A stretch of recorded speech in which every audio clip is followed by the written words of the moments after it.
país injusto, um país absurdo, né? E o Brasil nunca quis, a elite brasileira nunca quis compreender os dramas. Como se ele não fizesse parte da elite. Só que em nenhum momento foi tão absurdo quanto na Guerra de Canudos.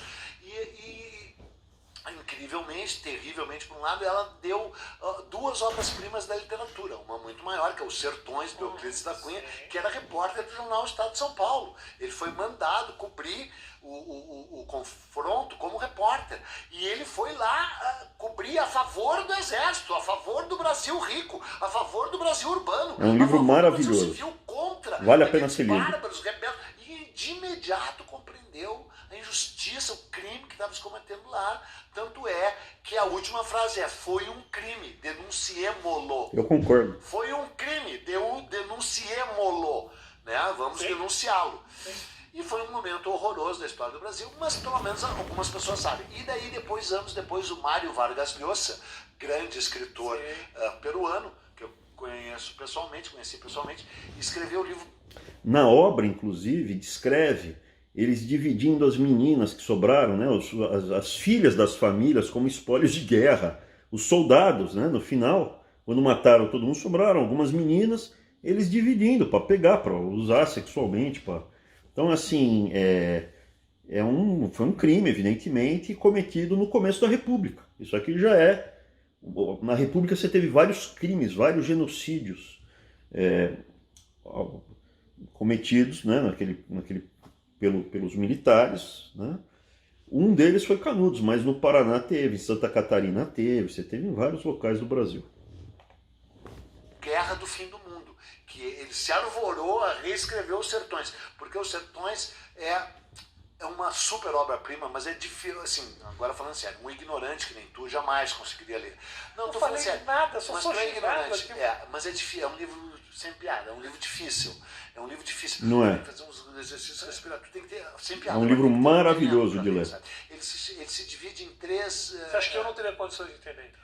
Tu teria condições de entender, mas tu teria, não é de entender, qualquer um entende. Tu teria dificuldade, agora sem piada, de avançar, porque o livro é muito grande e ele é escrito que nem o Joaquim Nabuco, aquele grande abolicionista, escreveu com um cipó. Ele parece... O livro, veja, o contexto do livro, quando ele é escrito, é nessa época que tinha esse positivismo, esse lado científico, aonde o homem era produto do meio. E você poderia fazer engenharia no meio, no formato, trazer como se fosse gado, como se fosse... O que o Euclides da Cunha descreve? Primeiro, o agreste, né? Aquele sertão duro, inóspito. E ele descreve isso e você entra no livro. Assim como outra obra-prima do João Guimarães Rosa, Grande Sertão Veredas. Descreve também aquele sertão. E a linguagem ali do mais poético, né? Do Guimarães Rosa é mais poético, você entra no livro, você vive aquilo. No Euclides da Cunha não é poesia, é a ciência, a descrição é científica. Então chega aquele ambiente, esse ambiente extremamente agressivo fez com que surgisse da mistura, no caso, eu não lembro exatamente as palavras, né? Do negro fujão, do índio canibal e do aventureiro bandeirante, essa mistura, surgiu o sertanejo. Surgiu o caboclo, o cara lá do interior. E essa descrição está resumida numa frase que muitas vezes, né, tem muito ignorante, que fala assim: o sertanejo, antes de tudo, é um forte. Daí tem a vírgula. Vagabundo, preguiçoso. Depois eu vou ler o trechinho todo que é maravilhoso. O Hércules quasímodo, um Hércules aleijado, um Hércules torto. Então ele descreve todas as características traiçoeiras, perigosas, mas ele fala isso foi fruto do ambiente. E esse ambiente criou um Hércules, só que é um Hércules horroroso, dessa mistura. Na época você tinha, que depois deu origem ali até ao nazismo, essa visão eugenista, errada, pintada como científica. Na época eram os cientistas. A ciência diz que quando você mistura as raças, o resultado é um ser inferior, que absorve as características negativas, as piores. Então o sertanejo absorveu as piores características do negro, do índio e do branco. Só que o ambiente muito duro criou um Hércules. Então se você não lê primeiro o ambiente, a vegetação, o clima, a geografia, que está descrita no Euclides da Cunha, e você vai entrando no livro. Se você não lê o ser humano, quando chega na guerra, você não absorve tão bem a descrição e o crime que foi cometido. Então é um livro maravilhoso, é um livro que sim tem um viés racista, mas você tem que entender ele naquela época. E como foi dito, você não tem que apagar a história, você tem que conhecer a história do seu país, da sua família, a sua história, para estimular e aumentar as características positivas e corrigir os erros. Não é queimando que você vai fazer isso. Aquele cipó de aroeira é um livro que te machuca, que dói. Não machuca. O texto é ríspido. Demora um pouco para você entrar. O texto é violento. Não é tudo isso. Vale muito a pena. Que a gente não conhece, né? Então, por exemplo, o livro abre com a terra. Então ele descreve o sertão com mais de 200 páginas descrevendo o sertão, os cactos, a terra crestada, aquelas montanhas que se esfarelam, sabe? Descreve poeticamente, mas de um jeito que tu tem que estar com um saco grande para ler. O segundo chama O Homem, hoje já seria amor, né? Porque que é fruto do meio humano, sim. Ou seja, homem e mulher, mas né, na época se dizia o homem, que quer dizer os humanos, né? Então a terra, hoje já seriam as pessoas, né? As pessoas. Pra poder incluir. Exatamente. Isso é uma bobagem, tá vendo? Vem esse viés aí de esquerda, enfim. Então a terra, o homem, a guerra. A guerra é a parte que as pessoas leem e tu leria. Porque é terrível. Esse é o típico elitismo de esquerda. Você não tem condição, o sábio tem. Mas matou gente lá, o exército brasileiro foi derrotado 3 vezes, só na 4ª conseguiu vencê-los. Né? E quando venceram, quem venceu mesmo foram os gaúchos, que degolaram desde aquela Revolução Federalista de 1893, Maragatos e Chimangos. A maior guerra civil da história do Brasil é Maragatos e Chimangos, 1893, que é a guerra da degola. Não vamos gastar bala em chimangos. Tá? O livro é maravilhoso. Você tem que ler o livro no contexto histórico. Ele serve para você entender o livro. Serve para você entender o país, aquele período, os erros cometidos, né? Essa eugenia, essa visão do povo inferior, povo melhor, povo mais forte. Eu vou ver se eu resgato esse trechinho só para complementar. Tem uma passagem, né, que o Euclides da Cunha foi chifrado até dizer chega, né? A mulher dele se apaixonou por outro homem, se juntou lá e o Euclides da Cunha resolveu defender a honra dele. Pegou uma arma, foi enfrentar esse amante, marido. Na época não tinha separação, senão eles teriam separados. Uma tragédia, né?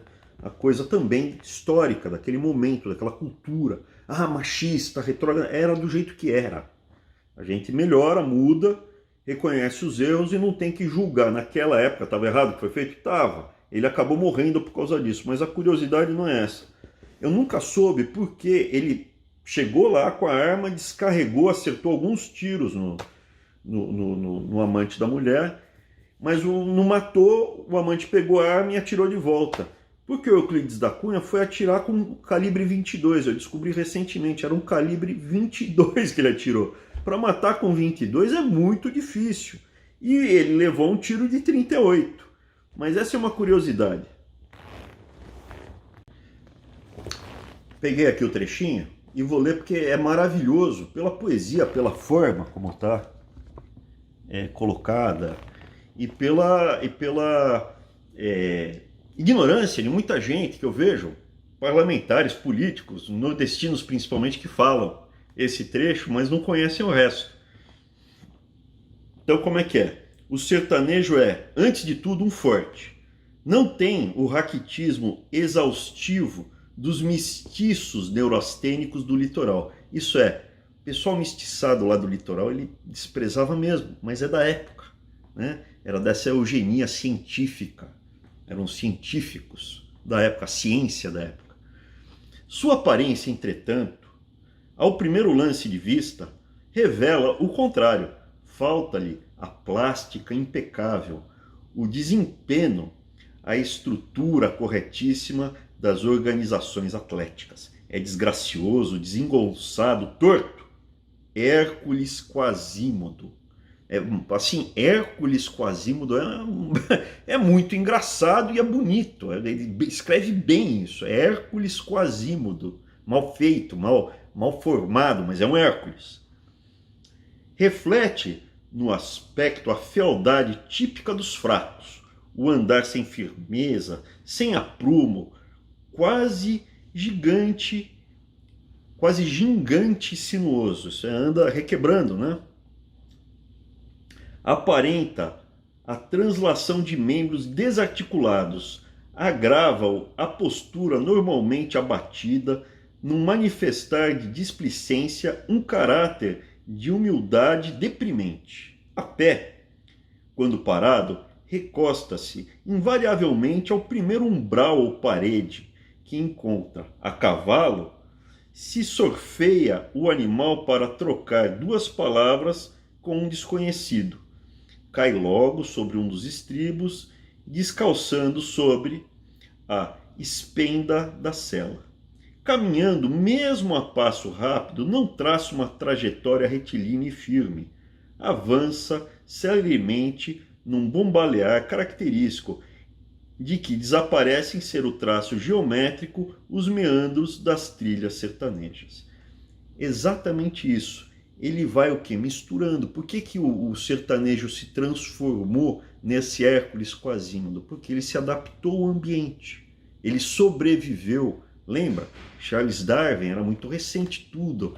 Esse lado científico, eugênico. E eles foram adaptando. E o Euclides da Cunha é fruto disso. Ah, então não pode ler Euclides da Cunha porque ele é racista. Não, é o oposto. Tem que ler. Ele faz parte da nossa história. Ah, mas os bandeirantes, eles caçavam índios. A verdade é que a maior parte das pessoas que caçavam os índios eram os mestiços de portugueses ou paulistas brancos com as índias. Então, os mestiços de índios eram os que mais caçavam os índios.